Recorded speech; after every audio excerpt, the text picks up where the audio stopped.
Hello students, I hope कि आप लोग बहुत अच्छे होंगे। आज मैं आप लोगों के साथ भारतवर्ष के इतिहास के कुछ साहित्य ग्रंथों के बारे में डिस्कस करूंगी। इस साहित्य ग्रंथों के अंतर्गत कुछ जीवन चरित्र और कुछ नाटक के बारे में आज मैं आप लोगों के साथ डिस्कस करूंगी। पहले जीवन चरित्र के बारे में डिस्कस करूंगी। जीवन चरित्र का मतलब है किसी सम्राट या फिर किसी व्यक्ति के जीवनी के ऊपर आधारित जो साहित्य है उसको ही बोलते हैं जीवन चरित्र, जिसका इंग्लिश है बायोग्राफी। और नाटक ड्रामा हम तो सब जानते हैं। तो पहले मैं जीवन चरित्र के बारे में डिस्कस करूंगी, उसके बाद नाटक के बारे में। भारतीय साहित्य में कुछ नाटक है जो बहुत ही अमूल्य है हमारे लिए। हमें ये जानना चाहिए ताकि भारतवर्ष के संस्कृति साहित्य के बारे में हम लोग जान पाते हैं। मैं पहले जीवन चरित्र के बारे में डिस्कस करूंगी, उसके बाद नाटक के बारे में डिस्कस करूंगी। पहले जो जीवन चरित्र के बारे में मैं डिस्कस करूंगी वो है हर्षचरित, जो लिखा था बाण भट्ट ने। ये लेखक और कवि बाण भट्ट संस्कृत साहित्य में एक बहुत ही मशहूर व्यक्तित्व थे। इन्होंने सम्राट हर्षवर्धन के जीवन के ऊपर आधारित हर्षचरित लिखा था। इनमें सम्राट हर्षवर्धन का साम्राज्य विस्तार, उनके जीवनी, ये सब कुछ हम लोग हर्षचरित के माध्यम से, उनके पराक्रमशीलता, ये सब कुछ हम लोग हर्षचरित ग्रंथ के माध्यम से, जीवन चरित्र के माध्यम से जान सकते हैं। सम्राट हर्षवर्धन के जो हर्षचरित ग्रंथ था, ये संस्कृत में कवि बाण भट्ट ने लिखा था। उसके बाद आते हैं और एक संस्कृत कवि कवि बिल्हन ने रचना किया था विक्रमांक देव चरित, जो कल्याण चालुक्य विक्रमादित्य के बारे में उन्होंने इस विक्रमांक देव चरित काव्य में डिस्कस किए थे। इसके साथ साथ उन्होंने यहाँ पर कश्मीर के इतिहास के बारे में भी बहुत कुछ उन्होंने लिख के गए थे। ये जो विक्रमांक देव चरित है, ये संस्कृत साहित्य का एक बहुत ही इम्पोर्टेंट पोएट है, जिसके जरिए हम लोग सम्राट विक्रमादित्य के जीवन के बारे में, उसके पराक्रमशीलता के बारे में, उसके राज्य के बारे में बहुत कुछ हम लोग जान पाते हैं। उसके बाद आते हैं संध्याकर नंदिका रामचरित। संध्याकर नंदिका रामचरित, यहाँ पर उन्होंने रामायण और पाल राजा रामपाल के बारे में डिस्कस किया है। पाल राजा रामपाल और रामायण का जो कहानी है उसके ऊपर बेस करके ही संध्याकर नंदी ने रामचरित रचना किए थे। उसके बाद आते हैं चाँद बरदोई का पृथ्वीराज रासो। ये 12th सेंचुरी के भारतवर्ष के एक राजा पृथ्वीराज चौहान के ऊपर लिखी गई है। उसके बाद आते हैं संस्कृत साहित्य का एक बहुत ही महान पंडित कालिदास के बारे में। कालिदास संस्कृत साहित्य के एक बहुत ही महान पंडित थे। उन्होंने संस्कृत साहित्य को बहुत उच्च मार्ग में लेके गए थे। हम एक तरफ से बोल ही सकते हैं कि कालिदास के रचना और साहित्य हम लोग अगर नहीं पढ़ेंगे तो संस्कृत साहित्य के बारे में हम लोग ठीक से जान ही नहीं पाएंगे। उन्होंने संस्कृत साहित्य को एक बहुत ही ऊंचा मार्ग दिया था और संस्कृत साहित्य के बारे में लेखक कालिदास का बहुत ज्यादा ज्ञान भी था। तो अभी हम लोग कालिदास के रघुवंशम के बारे में जानेंगे। रघुवंशम एक संस्कृत महाकाव्य है जो लेखक कालिदास ने लिखा था। इसमें रघुकुल की उत्पत्ति, रघुकुल के राजाओं के बारे में यहाँ पर वर्णना किया गया है।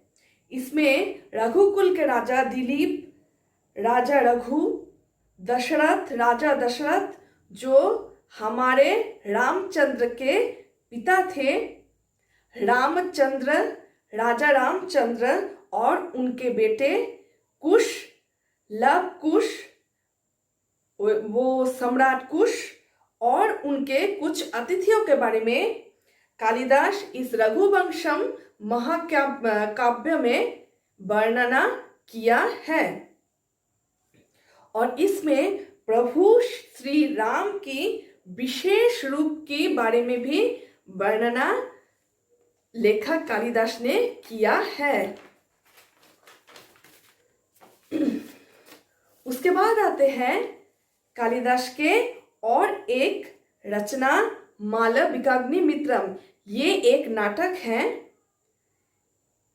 ये नाटक राजकुमारी मालविका और विदिशा नरेश अग्निमित्र के प्रेम कहानी के ऊपर बेस करके ही ये नाटक रचना किया गया है। अग्निमित्र थे सम्राट पुष्यमित्र शुंग के बेटे। अब राजकुमारी मालविका से कैसे दासी मालविका बनी उसके बारे में हम लोग धीरे धीरे जानेंगे। एक घटना के कारण राजकुमारी मालविका को दासी के बेस में विदिशा नगरी में रहना पड़ा। एक दिन राजा अग्निमित्र ने राजकुमारी मालविका का चित्रपट देख लिया था। राजकुमारी मालविका दिखने में बहुत सुंदर थी। उसके सुंदरता से मुग्ध होके राजा अग्निमित्र राजकुमारी मालविका के बारे में बहुत ही संधान करना शुरू कर दिया। इस नाटक के अंत में हम लोग देखते हैं कि राजा राजकुमारी मालविका के वंश के बारे में, कि वो जो एक राजकुमारी है उसके बारे में जान पाते हैं। और अंत में हम लोग देखते हैं कि राजा अग्निमित्र के साथ मालविका का, राजकुमारी मालविका का मिलन हो जाते हैं। ये संस्कृत साहित्य का एक सुंदर नाटक है। उसके बाद आते हैं महाकवि कालिदास का और एक रचना अभिज्ञान शकुंतलम। ये अभिज्ञान शकुंतलम संस्कृत साहित्य में एक बहुत ही खूबसूरत एक नाटक है। ये राजा दुष्मंत और मुनि कन्या शकुंतला के प्रेम कहानी के ऊपर बेस करके ही ये नाटक रचना किया गया है। राजा दुष्मंत जो उत्तर भारत के एक राजा हुआ करता था, एक दिन उन्होंने वन विहार के दौरान मलिनी नदी तीर में उपस्थित महर्षि कण्वा के आश्रम में आते हैं और ऋषि कन्या शकुंतला को देखते हैं। शकुंतला दिखने में बहुत खूबसूरत थी। उनके इस सुंदरता से मुग्ध होके राजा दुष्मंत शकुंतला के साथ गांधर्व विधि से विवाह करते हैं। उसके बाद राजा दुष्मंत अपने राजधानी वापस चले जाते हैं। वापस चले जाने से पहले उन्होंने शकुंतला को एक बहुत ही कीमती अंगूठी देके बोलते हैं कि अगर राजा शकुंतला को भूल जाते हैं तो इस अंगूठी को राजा को देना, तो फिर राजा को शकुंतला के बारे में फिर से याद हो जाएगा। लेकिन महर्षि ऋषि दुर्वासा के श्राप के कारण राजा दुष्मंत को शकुंतला के बारे में कुछ याद ही नहीं रहता है।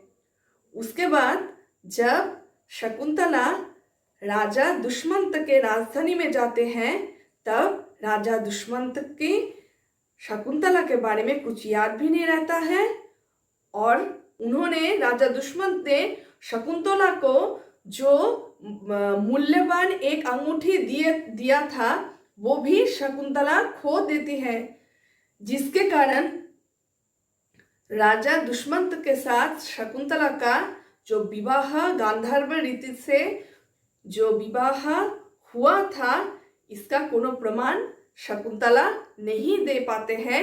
बाद में एक धीवर उस अंगूठी को पाते हैं और राजा दुष्मंत को वो अंगूठी दे देते हैं।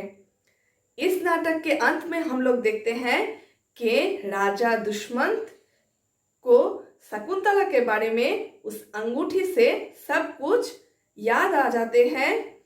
उसके बाद राजा दुष्मंत, शकुंतला और उनके पुत्र का मिलन हो जाते हैं। इसी तरह से इस नाटक का अंत भी हो जाते हैं। इस तरह का कुछ नाटक और बायोग्राफी से हम लोग तत्कालीन भारतवर्ष के समाज, अर्थनीति, राज व्यवस्था, सामाजिक व्यवस्था के बारे में बहुत कुछ जान पाते हैं। उस टाइम का इतिहास के बारे में हम लोग बहुत खूबसूरत तरीके से संस्कृत नाटक और बायोग्राफिकल रचना के माध्यम से जान पाते हैं।